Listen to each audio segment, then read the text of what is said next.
अस्सलाम viewers, welcome to our channel radiant beauty.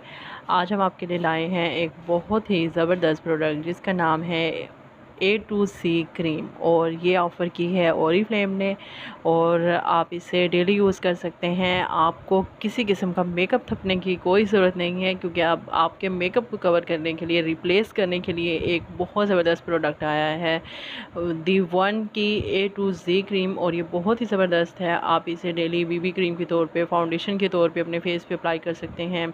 ये आपके फेस को बिल्कुल कवर कर लेता है और आप इसे डेली यूज़ कर सकते हैं।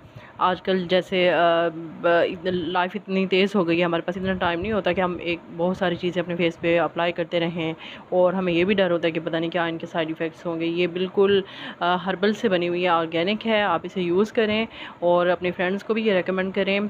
आप जो है इसे यूज़ कर सकते हैं, और इसके बहुत ही इफ़ेक्टिव है। 4 to 5 आवर्स ये बिल्कुल फ्रेश रहती है, और आपको जो है दूसरी कोई भी चीज़ इसके साथ यूज़ नहीं करनी पड़ती। आप स्पेशली अपने बच्चों को रेकमेंड करें, अपनी सिस्टर्स को, फ्रेंड्स को रेकमेंड करें जो स्कूल और कॉलेज में जाती हैं, वो भी यूज़ कर सकती हैं। आपको वीडियो पसंद आई हो तो शेयर करें। आप हमें ऑर्डर भी कर सकते हैं। Thank you.